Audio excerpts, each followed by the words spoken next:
జనగామ జిల్లా కేంద్రం నుండి హన్మకొండ రూట్లో రాఘవాపురం దగ్గర మలుపు తీసుకుని కూర్చపల్లి వయా మీదుగా వెళ్తే ఇప్పగూడెం గ్రామం వస్తుంది. ముందుగా ఈ ఏనెలు మనకి స్వాగతం పలుకుతాయి.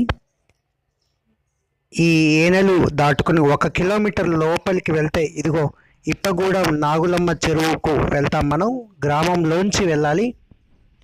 ప్రాచీన గ్రామం యొక్క పాటిగడ్డ ఇది. ఇక్కడ పాత హనుమాన్లు ఇక్కడ నిలబెట్టారు చెట్టు కింద. ఇక్కడే ఆ కాలంలో ఉపయోగించిన రోళ్ళు అవి కనిపిస్తాయి. ఈ హనుమాన్ దగ్గర కప్ మార్క్స్ ఉన్నటువంటి ఒక నిలువురాయి, కొన్ని గీతలు కూడా మనకు కనిపిస్తున్నాయి. అయితే ఇది శాసనం ఏమి కాదు. ఇక్కడ రోలు కనిపిస్తుంది. అట్లాగే రుబ్బేటువంటి ఒక రాయి మనకి హన్మకొండ వరంగల్ మ్యూజియంలో కూడా ఇట్లాంటివి మనకు కనిపిస్తాయి. శాతవాహన పీరియడ్కి సంబంధించినవి ఇట్లాంటివి మనకు గూడూరులోనూ కనిపిస్తాయి. ప్రాచీన కాలపు రాతి పనిముట్లు ఇవి. ఇక్కడి నుంచి మనం నాగులమ్మ చెరువుకు వెళ్ళే తోవలో ఇటీవల కాలువ తవ్వారు. అనేక మృణ్మయ పాత్రలు, చాలా పల్చని మృణ్మయ పాత్రలు ఉన్నాయి. టెర్రకోట అట్లాంటివి దొరకలేదు. ఆలయ శిథిలాలు చూడండి. ఎంట్రెన్స్లో ఉండేటువంటి రాళ్ళు, తర్వాత ఎదురుగా మనకి కనిపించేటువంటి దేవాలయ ఆనవాళ్ళు, ఒక 4-5 రోళ్ళు ఇప్పటికీ మనకి ఇక్కడ ఆ పాటి మీద కనిపిస్తున్నాయి. ఆ కాలువ తవ్విన ప్రాంతాల్లో మనం కనుక చూస్తే సుమారుగా ఒక 5 నుంచి 6 అడుగుల లోతుల్లో పాటిగడ్డ ఉంది. మెత్తటి మట్టి ఉన్నటువంటిది. అనేక పల్చటి పాత్రలు మనకు కనిపిస్తున్నాయి. అయితే ఎరుపు రంగువి కనిపించలేదు ఇక్కడ. చిట్టేం రాళ్ళు అంటే ఒకప్పుడు ఇనుప పనిముట్లు తయారు చేసుకునే ఆధారాలు ఈ ప్రాంతంలో ఉన్నట్లు ఈ చిట్టెం రాళ్ళు చెప్తున్నాయి. ఇక్కడ ఈ రోలు పక్కన ఒక చిన్న దేవుడి విగ్రహానికి సంబంధించింది, లేదా 2 పాదాలలో ఒక పాదం గుర్తు అయి ఉండొచ్చు. బహుశా ఇది బుద్ధుడి పాదాలకు సంబంధించిందా అనే ఆధారం ఏమీ లేదు అక్కడ. 2 అంతస్తుల మండపం కూడా ఉంది.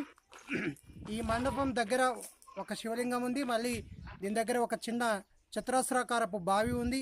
తర్వాత 2 పాదాలు కూడా మనకు ఇక్కడ కనిపిస్తున్నాయి. ఇక్కడ మండపం, శివలింగం, ఒక బావి, నాగులమ్మ గుడి మనకు కనిపిస్తున్నాయి. ఇవి 2 పాదాలు. చుట్టూ ఒక నాగుపాము కనిపిస్తుంది. సాధారణంగా బౌద్ధ ఆవాస ప్రాంతాల్లో కనిపించే చతురస్రాకార రాతి బావి ఇది. గూడూరులో కూడా ఇట్లాంటి రాతి బావి ఉంది. పొట్టిగుట్ట జనగామ శివార్లలో ఉండే పొట్టిగుట్ట దగ్గర కూడా, అది కూడా శాతవాహన కాలపు సైట్, అక్కడ కూడా ఇలాంటి రాతి బావి ఉండే. ప్రస్తుతానికి అది తొలగించారు. అయితే గూడూరులో ఇప్పటికీ ఇట్లాంటి రాతి బావి, చతురస్రాకార రాతి బావి ఉంది. అంటే ఇది కూడా బౌద్ధం వెలసిల్లిన ప్రాంతం అని చెప్పడానికి ఒక ఆధారం ఈ చతురస్రాకార రాతి బావి. ఇది నాగులమ్మ గుడి అని పిలుస్తారు. భూగర్భంలోకి కుంగిపోతోంది. వెనుక నాగులమ్మ చెరువు కట్ట కింద ఈ దేవాలయం ఉంది. అసాధారణం ఇక్కడ ద్వికూట ఆలయం ఇది. ఎదురుగా ఆలయం, మరో చిన్న ఉపాలయం ఉంది కుడివైపున.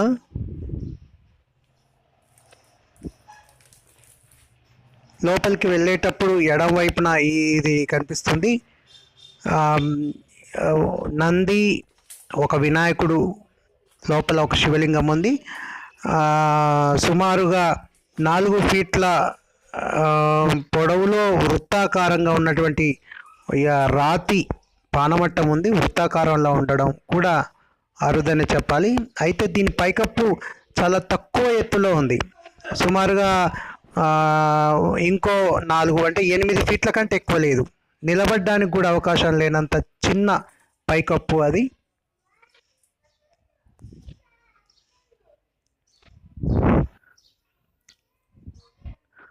గర్భగుడి లోపల నుంచి చూస్తే పెద్ద పెద్ద ఇటుకలు వాడినట్టు కనిపిస్తుంది.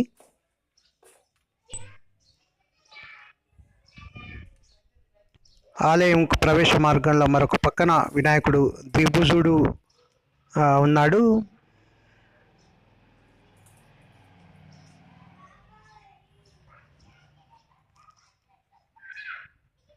ఆలయ స్తంభాలు. ఆలయం కొన్ని శకలాలతో పునర్నిర్మించినట్టుగా కనిపిస్తోంది. ఎందుకంటే దీనికి ఉపయోగించిన రాతి పలకలు ఒక క్రమం లేదు. తర్వాత ఇది ఆలయం మధ్య భాగము పుంజీతం గీసుకున్నారు. పైకప్పు మొత్తానికి ధ్వంసం అయిపోయింది. ప్రస్తుతానికి పూజలు కూడా ఏమి అందట్లేదు. పెద్ద పెద్ద ఇటుకల ఆధారాలు ఇంకా అడుగు భాగంలో కనిపిస్తున్నాయి. ఇది ఉపాలయానికి సంబంధించిన పైకప్పు భాగము. ఆలయం పై మార్గం నుంచి చూస్తున్నాం మనం.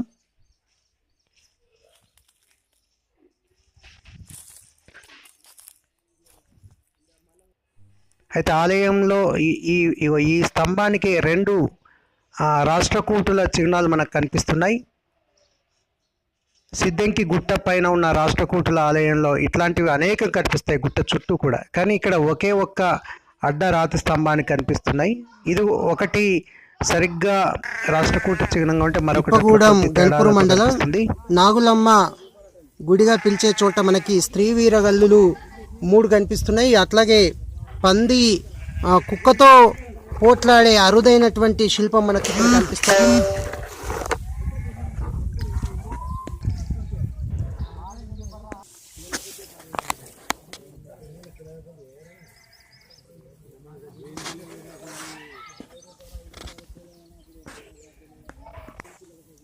కత్తి డాలు ధరించి స్త్రీ శక్తికి చిహ్నంగా కనిపించిన వీరగల్లులు మనకు కనిపిస్తున్నాయి. ఇక్కడ మండపం కనిపిస్తోంది మనకు.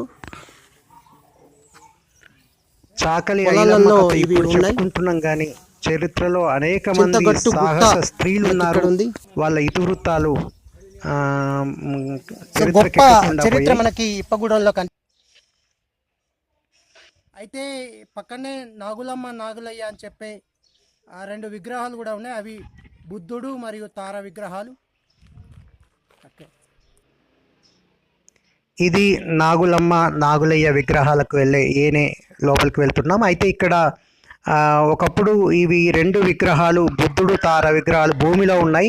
దీనిపై నుంచి ఒక ఎడ్ల బండి పోతూ ఉంటే తలపై నుంచి పోయేదంట. అయితే ఏదో రాయి తడుతుంది అని చెప్పేసి ఈ రాళ్లను తవ్వి తీస్తే ఈ 2 అపురూపమైన విగ్రహాలు బయటపడ్డాయి. ఒకటి నాపరాయితో చేయబడినటువంటి దృఢమైన రాయి. అది సుమారుగా 8 అడుగుల ఎత్తు ఉండే అవకాశం ఉన్నటువంటి ఒక బుద్ధుడి విగ్రహం. తర్వాత చాలా గొప్ప సౌందర్యంగా శిల్పించిన తార విగ్రహం కూడా మనకు కనిపిస్తుంది. తార సిగలో బుద్ధుడిని అలంకరించుకుంది. తల పైభాగాన చెవులకి మెడకి హారాలు.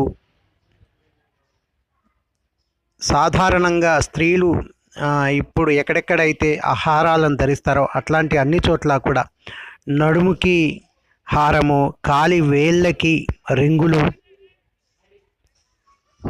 చూస్తున్నారు కదా, చూపుడు బొటన వేలికి రింగు, చేతులకి గాజులు,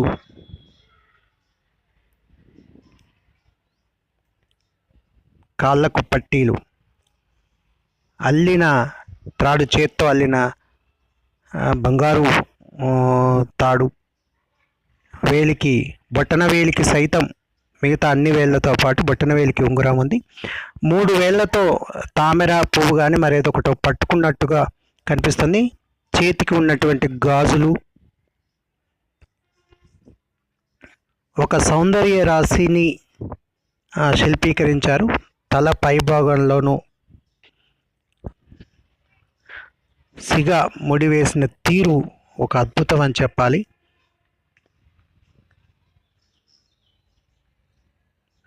అనేక రకాల పూసలు, ఆభరణాలు, తీగల వంటి వాటితో సిగలో పెట్టి చుట్టుముడి వేసిన తీరు అద్భుతం. ఇక్కడ దొరికిన ఒక ముక్క అది చేతి వేళ్ళకు సంబంధించింది అయి ఉంటుంది. బుద్ధుడి విగ్రహం ఇది. సాధారణంగా జనగామ జిల్లాలో ఇది ఒక్కటే మనకి ఇప్పుడు కనిపిస్తున్నటువంటిది. ఇది ఒక్క జనగామకే అని కాదు, తెలంగాణ మొత్తానికి కూడా ఈ 2 విగ్రహాలు కొత్త చరిత్రను అందిస్తున్నాయి. వజ్రాయాన బౌద్ధ ఆనవాళ్లను తెలంగాణకు అందించిన ప్రాంతం అని చెప్పాలి. దీంతో పాటు నేలపోగుల లింగాల గణపురం మండలం, అక్కడ కూడా 2 శ్యామతార భగవతి తార విగ్రహాలు ఉన్నాయి. తూము పైన అసంపూర్ణంగా చెక్కిన ఒక వినాయక విగ్రహం కూడా చూస్తాం. ఇది గ్రామంలో కనిపించే శివాలయం.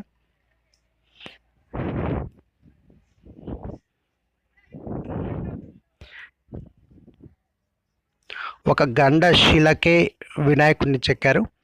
ఇది శివాజీనగర్లో కూడా, కంచనంపల్లి దగ్గర శివాజీనగర్లో కూడా ఒక రాయికే విగ్రహాన్ని చెక్కారు. నాగులమ్మ దగ్గరి ఒక శివలింగాన్ని రంగరాయగూడెం బండ పైన నాటారట. మరి ఇది ఇప్పగూడెం చరిత్ర. షేర్ చేయండి, సబ్స్క్రైబ్ చేయండి. థ్యాంక్ యూ మీ అందరికీ.